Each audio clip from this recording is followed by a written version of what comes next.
미국의 홍콩 보안법의 후속 조치가 시작하게 되었는데 결국 한국에 큰 손해를 안기게 되었다는 소식입니다. 한국은 미국과 중국의 갈등 가운데 사드로 인한 피해를 본 바 있는데 이번 것은 더욱더 치명적이라고 합니다.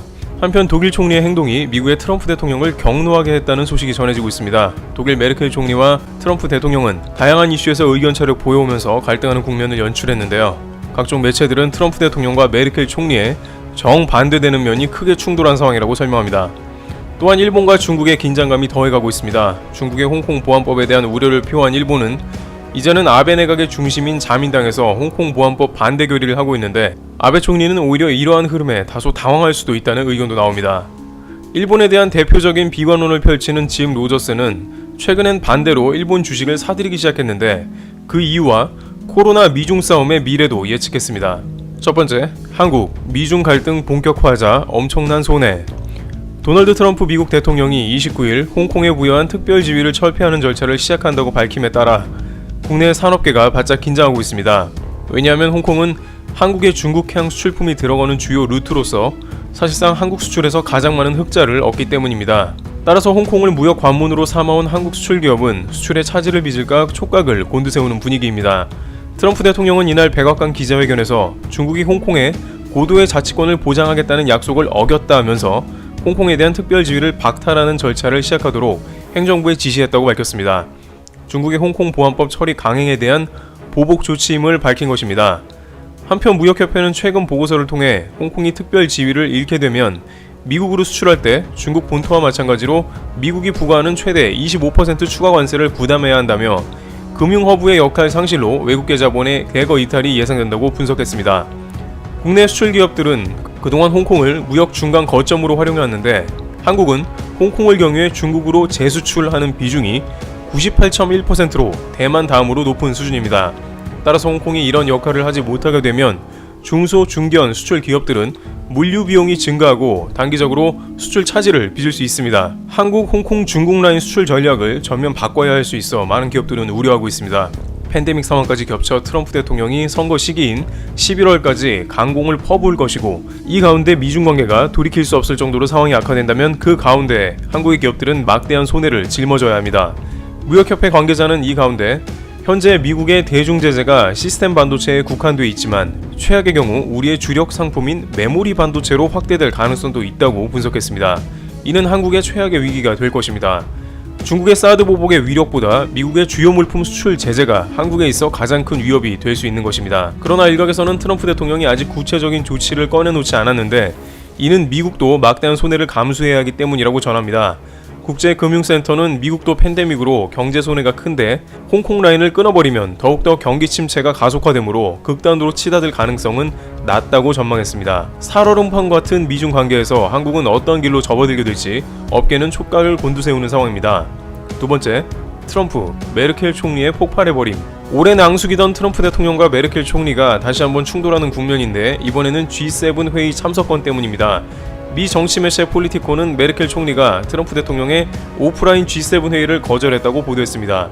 독일 총리실 대변인은 이날 폴리티코에 총리는 6월 말 워싱턴에서 G7 정상회의를 개최한다는 트럼프 대통령의 초청에 감사를 표했다면서도 현재 코로나19 확산 상황을 고려해 워싱턴 방문을 거절했다고 전했습니다.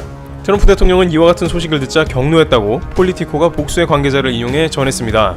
일본 아베 총리와 프랑스 마크롱 대통령 등은 참여 의사를 밝혔는데 독일이 김을 세게 만든 형국이 되었기 때문이죠. 트럼프는 G7 정상회의가 오프라인으로 개최되길 바랬는데 그 이후로 코로나19에 따른 봉쇄 해제를 보여주는데 이보다 더 좋은 사례가 없을 것이라고 백악관 측은 밝혔다는 것입니다. 일각에서는 G7 회의를 통해서 미국에서 코로나 대응 비판을 받고 있는 트럼프 대통령이 코로나를 탈피했다는 과시용으로 활용한다고 지적합니다. 하지만 메르켈 총리는 코로나19에 대해 매우 신중한 입장으로 상황을 주시하며 거동을 자제하고 있습니다. 또한 트럼프 대통령 73세, 메르켈 총리 65세, 아베 총리 65세 등으로 코로나 고위험군에 속한다는 의견도 폴리티코는 덧붙였습니다. 즉 정치적인 행동보다는 과학적이고 현실적인 위험을 경계하는 메르켈 총리와 당장의 위험보다는 대외적인 모습으로 코로나19에 안정감을 주자는 트럼프 대통령의 가치가 정면으로 충돌해 G7 회의가 불완전하게 열리거나 취소 가능성이 나오자 자신의 계획이 틀어진 트럼프 대통령은 크게 화가 난 것이죠. 독일과 미국은 러시아 가스관 독일 연결 문제, 나토 방위금 분담 문제로 끊임없이 논쟁을 해오다가 결국 트럼프 대통령의 재선 문제가 걸린 상황이 다가오면서 갈등이 극에 달하는 모습이 나옵니다. 세 번째, 아베 총리 막상 중국 배제는 곤란한가? 아베 총리는 최근 시진핑 국가주석의 방위를 적극 추진하면서 어느 때보다 친중적 행보를 보였습니다. 그런데 최근 팬데믹으로 중국을 배제하자는 미국의 뜻에 따라 아베 총리도 코로나는 중국 책임이라는 의견을 제시하면서 중국을 배제하는 데 동참하는 모습을 보이고 있습니다.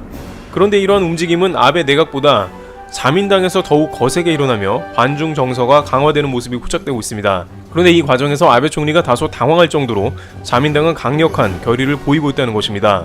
자민당은 홍콩 보안법 관련해서 중국을 비판하는 결의를 채택했는데 이 과정에서 집권 여당인 자민당 측에서 외교 정책에 대해 아베 총리에게 강력한 대응을 요구했는데 이는 매우 이례적이라고 마이니치 신문은 평가했습니다.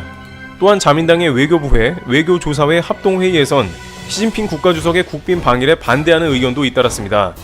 아베 총리는 미국을 따라 중국을 배제하는 듯 하면서도 시진핑 방일을 완전히 거두지는 않는 입장을 취했는데 이는 일본이 중국 경제에 크게 기대고 있는 데다가 생각 후 열도 문제로 극단의 갈등으로 치닫지 않으려는 게 일본 정부의 입장이기 때문입니다. 그러나 일본의 전통 보수 진영인 자민당에서는 아베 총리의 친중 정책을 계속해서 비판해왔으며 이 기회에 중국에 제대로 된 메시지를 보내야 한다며 홍콩 보안법 결의까지 한 것이죠. 그러나 아베 내각의 대변인 스가 권방은 홍콩 보안법에 반대를 하지 않고 우려만 나타내는 모습을 보입니다. 아베 총리는 자민당 내 중론을 따라야 혹시 모를 4연임에 도전할 수도 있는 기반이 마련되는데 중국과 갈등을 일으키는 것도 일본 정부의 입장과 상충되므로 당과 중국 사이에서 어떤 선택을 할지 고민에 빠진 영국입니다. 네 번째, 짐 로저스. 일본 주식 구매 이유와 미중 싸움 예견. 일본 주식은 다 팔았다는 일본 경제의 비관론자인 짐 로저스가 다시 일본 주식을 사들이기 시작하며 일본 언론에서 짐 로저스가 움직였다며 그 의향을 궁금해합니다. 일본의 경제 매체들은 최근 짐 로저스가 일본의 주식을 매집한 이유에 대해 물었는데 실망스럽게 그는 단순히 주식 가격이 낮아져서 샀다는 것입니다. 로저스는 원래 일본 주식은 그리 좋은 투자 수단이 아닌데 이번 사태로 가치가 너무 떨어졌으며 곧 가격은 정상 수치로 회복될 것이고 다시 팔 것이라는 의견을 제시했습니다. 여기에다가 일본 은행이 돈을 찍어 일본 주식을 엄청나게 사들이고 있는데 그렇다면 일본 주식은 당분간 오르기 때문이라고 했습니다. 실제 일본 은행은 코로나 사태로 연간 매입 상한을 6조엔에서 12조엔으로 끌어올린 상황입니다. 이에 대해 짐 로저스는 일본 은행이 돈을 찍어 주식을 사는 것은 매우 좋지 않다고도 말했습니다. 일본 경제 전망은 어떠냐는 의견에 대해서 2021년, 22년에 일본 경제는 매우 어려운 국면을 맞게 될 것이고 심지어 20년 뒤에 일본은 절망하게 될 것이라며 나라면 일본을 떠나겠다는 의견까지 전달하는 모습입니다. 가장 큰 문제로 일본의 인구가 줄어드는데 부채가 늘어나 누구도 해결할 수 없을 문제가 될 것이라고 지적했습니다. 복수의 일본 매체는 기대하며 로저스와 인터뷰를 했으나 일본에 대한 비관론은 변함없는 모습을 보였습니다. 일부 일본 네티즌들은 로저스가 한 말 중에 맞는 말이 없는데 특히 남북한 통일국가가 되면 세계 최고의 국가가 될 것이라는 예상을 하고 있는 걸 봐서라도 일본의 미래에 대해 예측하는 것은 틀렸을 것이라며 불쾌감을 표시했습니다. 반면 짐 로저스는 이번 미중 코로나 갈등으로 인해서 결국 패하게 되는 것은 미국이며 중국은 갈수록 세계 패권에 다가서게 될 것이라는 예상도 해서 관심을 끌었습니다. 역사상 국경을 봉쇄하고 이기적으로 행동한 국가들이 잘된 케이스가 없는데 트럼프 대통령은 유례없이 이기적인 모습을 보이며 미국을 닫아버렸다고 비판했습니다. 또한 코로나 이후에 빠르게 회복하는 모습을 보이는 것은 미국이 아니라 중국이라며 미국은 코로나 이후로 경제를 회복하는 것은 매우 어렵게 되었다는 것을 지적합니다. 미국의 호황은 최근이 마지막일 것이라고 덧붙였습니다. 다섯 번째, 일본 국민들 재난지원금 받다 폭발한 듯. 5월 현재 일본은 이 와중에 재난지원금을 제대로 못 받은 사람이 절반이 넘는다는 보도가 나왔습니다. 지지통신에 따르면 일본 가구의 절반 이상이 재난지원금 수령이 6월 이후로 연기된 것 같다며 일부 가구에서는 아직도 재난지원금 신청조차 하지 못한 것으로 나왔습니다.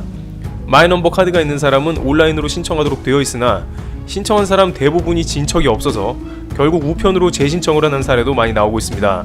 또한 절반 이상의 가구는 아직 우편 신청서도 받지 못해서 우편 신청을 하고 지원금이 집행되는데도 오랜 시간이 걸릴 것으로 나와 일본의 낙후 행정이 도마에 오릅니다. 반면 한국은 재난지원금 집행 비율이 약 98%에 달해서 20% 정도인 일본과 큰 차이를 보이고 있습니다. 일부 일본 국민들은 재난지원금을 오래 못 받게 된다면 국가에서 지급을 멈추거나 감액될 우려도 있다는 의견을 논하며 분통을 터뜨리는 것으로도 전해지고 있습니다. 이와 같이 코로나19는 세계 각국에 막대한 영향을 주고 파장이 더욱더 커질 것으로 관측되고 있습니다. 한국도 미국이 홍콩보안법 절차를 개시하는 과정에서 관련 대책을 마련하며 고심하는 모습이 연출됩니다. 티롤튜브 여기서 마치겠습니다. 감사합니다.